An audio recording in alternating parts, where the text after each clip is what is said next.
नंदुरबार जिल्ह्यात राष्ट्रवादी काँग्रेसची आढावा बैठक उत्साहात.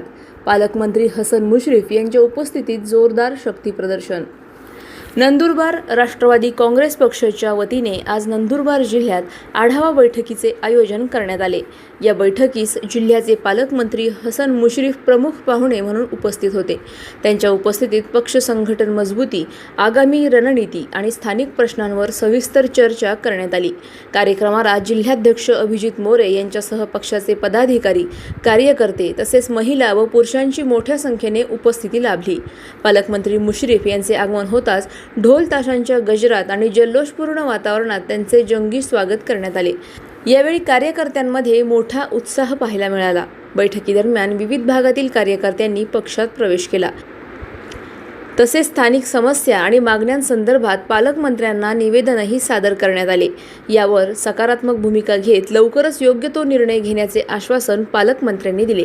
या आढावा बैठकीमुळे जिल्ह्यात राष्ट्रवादी काँग्रेसची संघटनात्मक ताकद अधोरेखित झाली असून आगामी काळात पक्ष आणखी बळकट करण्याचा निर्धार यावेळी व्यक्त करण्यात आला.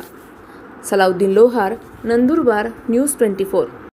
दुर्दैवानं आमचे सहकारी माणिकराव कोकाटे साहेबांना मंत्रिमंडळातून जावं लागलं आणि या नंदुरबार जिल्ह्याची सुद्धा जागा पालकमंत्रीपदाची रिक्त झाली.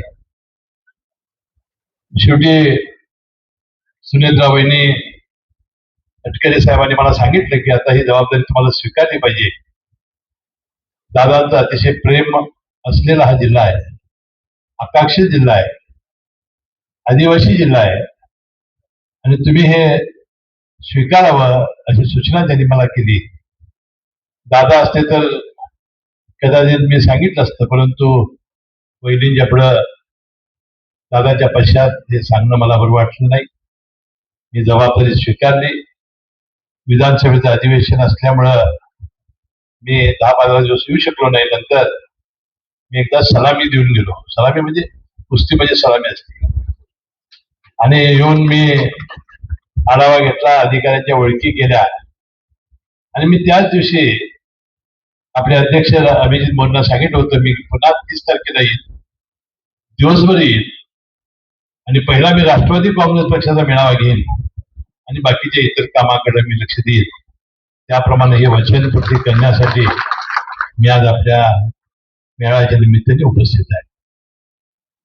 म्हणून हे खरं आहे की आदिवासी जिल्हा असलेला नंदुरबार, एका बाजूला मध्य प्रदेश, एका बाजूला गुजरात आणि अतिशय अविकसित जिल्हा. मगाशी जिल्हाधिकारी, मुख्य कार्यकारी अधिकारी, आपले प्रोजेक्ट ऑफिसर मला भेटल्याने मी अवाक झालो की या राज्यामध्ये सर्वात कमी शिक्षित असलेला जिल्हा आहे.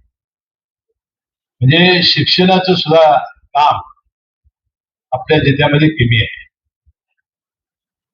इथे ज्याचा उल्लेख मगाशी अनेक वक्त्यांनी आपल्या भाषणात केला, त्यामध्ये जो आदिवासी जो भाग आहे त्या भागाकडं अक्कलकुवा, गडगाव, नंतर तळोदा.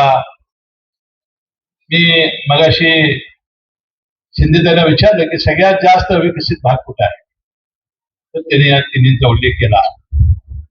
आणि त्या शहादा वगैरे हे शहरं बरी आहेत, त्याचा भाग बरा आहे. आणि मला असंही सांगण्यात आलं की हा जो नर्मदा सरोवर आणि आपला जो डॅम झालेला इकडचा, त्यामध्ये 5 टीमची का 10 टीमची पाणी अजूनही आपल्या वाट्यात उचललं नाही असं शिंदेताई सांगत होत्या. वास्तविक तात्काळ या कामामध्ये मी लक्ष घालेन. या विभागाचे मंत्री आहेत तुमचेच उत्तर महाराष्ट्राचे गिरीश महाजन साहेब. ते हे पालकमंत्री होते काही दिवस आपल्या जिल्ह्याचे, त्यांना याची पूर्ण माहिती आहे. आणि मी ताबडतोबीनं हे पाणी कसं उचलता येईल आणि आपल्या या जमिनीला कसं देता येईल त्याचा बारकाईनं मी अभ्यास करेन. पिण्याच्या पाण्याच्या ज्या समस्या आता निर्माण झालेल्या आहेत, अनेक टँकर सुरू झालेले आहेत, तिकडे सुद्धा लक्ष देणं आणि ज्या अपेक्षा तुमच्या राष्ट्रवादी काँग्रेस पक्षाच्या आहेत किंवा आपला राष्ट्रवादीचा पालकमंत्री असल्यामुळं आपल्याला निधी मिळाला पाहिजे. मी निधी योग्य प्रमाणात सर्वांना देण्याचा प्रयत्न करेन. आज राज्यामध्ये युतीची सत्ता आहे. आपण भारतीय जनता पक्ष आणि शिंदे गट हे तिघांचं राज्य आहे. जरूर निवडणुकीमध्ये मतभेद होतात, प्रत्येकाला पक्ष विस्तारण्याचा अधिकार आहे. आणि अजितदादांचं म्हणणं तेच होतं की विधानसभा लोकसभा या निवडणुका एकत्रितपणे लढल्या जातात, परंतु स्थानिक स्वराज्य संस्थेच्या निवडणुकीमध्ये आपण जरी युती असली तर युती होत नाही आणि आपापल्या पद्धतीने आपण करतो. जसा भारतीय जनता पक्ष विस्तार करण्याचा अधिकार त्यांना आहे, तसा शिंदे साहेबांना आपला शिवसेना शिंदे गट वाढवण्याचा अधिकार आहे, तसाच आम्हाला राष्ट्रवादी काँग्रेस पक्ष सुद्धा वाढवण्याचा अधिकार आहे. म्हणून पक्ष विस्तार करण्यासाठी आपण कुठलेही हातचं राखून ठेवणार नाही, परंतु राहिलेल्या मित्रपक्षावर सुद्धा अन्याय होणार नाही अशी काळजी मी घेईन. आणि त्यांच्यावर अन्याय न करता तुम्हाला बळकट कसं करता येईल याचा मी विचार निश्चितपणाने करेन. अशाच घडामोडींचा आढावा घेण्यासाठी आजच आपले YouTube चॅनलला सबस्क्राईब करा.